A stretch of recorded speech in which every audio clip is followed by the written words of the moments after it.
Buena gente, con un video más. Hoy vamos a hablar de una de las obras más destacadas por el famoso filósofo alemán Karl Marx. Nos referimos a El Capital.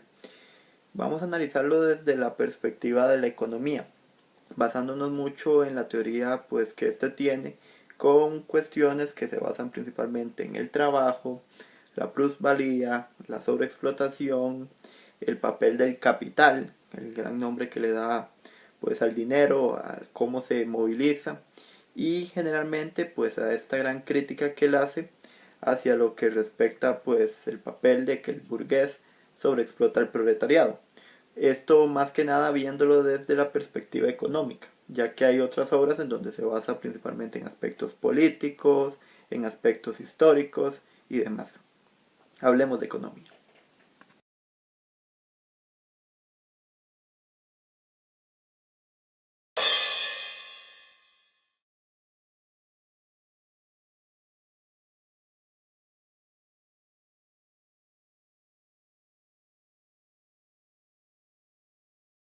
Ok, lo primero que hay que entender cuando hablamos de la gran obra del Capital es que esta obra fue creada en un periodo en donde existía pues una gran sobreexplotación de las personas, de los jóvenes, de las mujeres.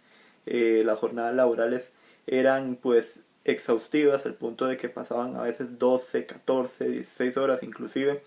Algunos pues no tenían una condición de descanso y había un gran choque.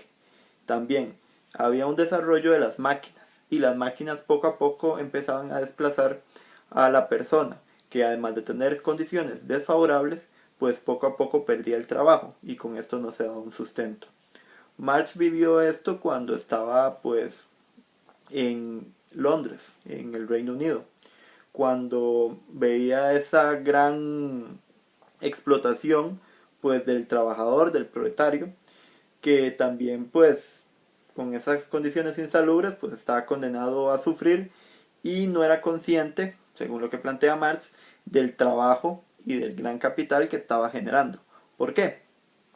Porque Marx dice de que cada trabajo que hacen con un salario mínimo, con un salario pequeño, no es, digamos, proporcional a lo que él en realidad está generando, a la ganancia que le está dando pues al famoso burgués en esa época. Hoy tal vez lo podríamos adaptar como a las corporaciones o las empresas transnacionales.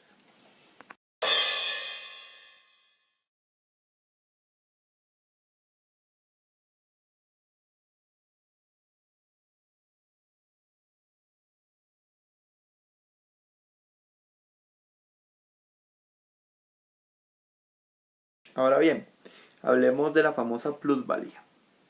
La plusvalía se basa principalmente en esto que les mencionaba anteriormente, que el trabajador pues genera un trabajo determinado por un periodo. Es decir, por darles un ejemplo, para lo que se le paga, por dar un caso, son 30 pesos.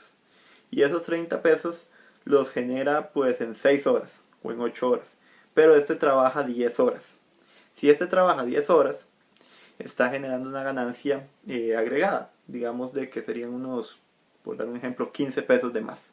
Y esos 15 pesos de más que está generando se le van acumulando al burgués, quien entonces poco a poco va subiendo, va subiendo, va subiendo su ganancia y el trabajador pues no obtiene ganancia. Ahora bien, esto si lo viéramos en un mercado liberal, pues los famosos pues, capitalistas, burgueses, empresarios, en fin, dirían de que esto es necesario. ¿Por qué? Porque en el fondo con eso es con lo que se le va a pagar luego el salario, con lo que se va a poder suministrar. Pero es que lo que pasa es que si uno lo ve en el macro, o sea, si uno lo ve al máximo, pues la ganancia va subiendo y va subiendo al punto de que el empresario siempre va a tener más ganancia. ¿Y qué va a pasar con el proletario? ¿Qué va a pasar con el trabajador? Bueno, que este siempre va a seguir trabajando por un salario mínimo. Ahora, Marx nunca llegó a ver las condiciones laborales de mejora que se fueron dando, por lo menos en Occidente, con el pasar del tiempo, pero esto ya obviamente por el avance de las ideologías liberales, más moderadas, o socialdemócratas, o socialistas. Pero sí es claro de que para la época en la que él vivía, esta plusvalía pues siempre iba disparada. O sea, siempre el burgués obtenía más de un trabajo monótono muchas veces que hacía el proletario. Y esta plusvalía pues iba generando de que se diera esta desproporción de la riqueza, ¿verdad? Que los ricos o los de más poder tuvieran mayor ingreso y los pobres pues poco a poco fueran, digamos que no erradicándose, mejor dicho, aumentando. Y esto pues a la larga, que en su famosa obra del manifiesto iba a decir, bueno, al final el capital es necesario, pero va a generar una sublevación en donde ya por fin se dé la gran revolución de los proletariados, la famosa dictadura del proletario.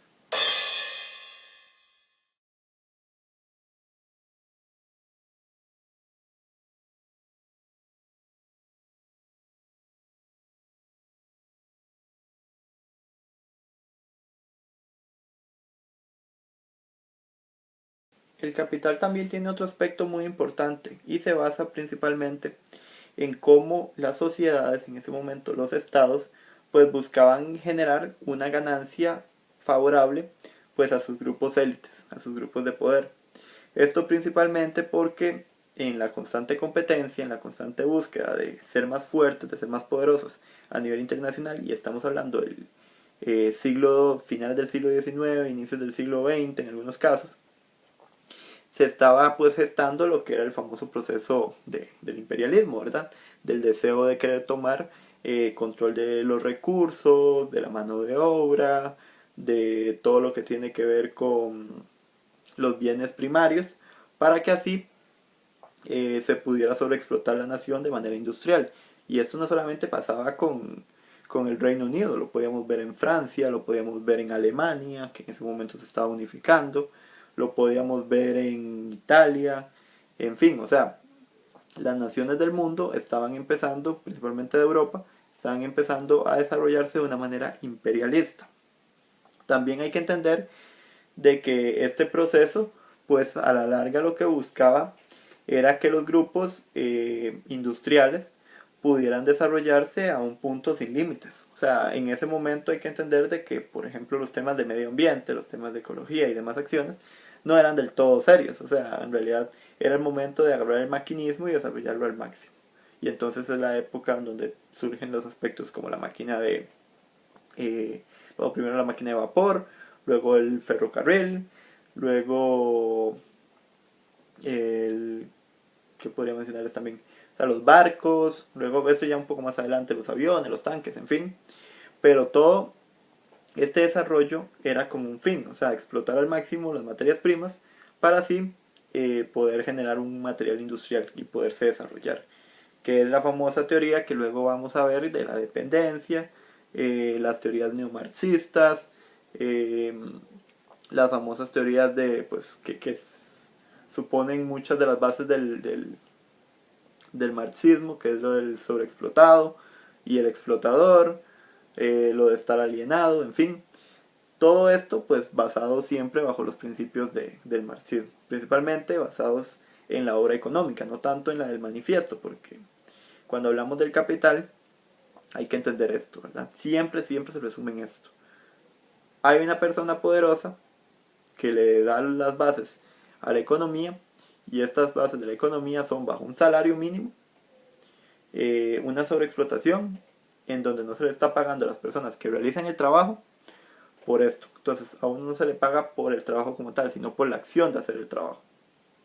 Y ahí es donde está el gran problema, porque en el fondo, por más que el empresario o el trabajador, digamos el empresario o el productor construya o dirija su empresa, el proletario siempre va a ser necesario para que éste funcione. Y si a este lo condicionan, pues la empresa puede caerse. O sea, al final siempre tiene que haber un mutualismo. El problema es que en ese mutualismo, por lo menos desde la época de Marx, era, era bastante injusto, desproporcionado. Ya con el tiempo fue mejorando en algunos países, en otros pues por desgracia sigue siendo el mismo patrón de sobreexplotación, pero esto ya no basado en estados, sino en corporaciones. Y ahí nos daría pues para hablar de otros temas.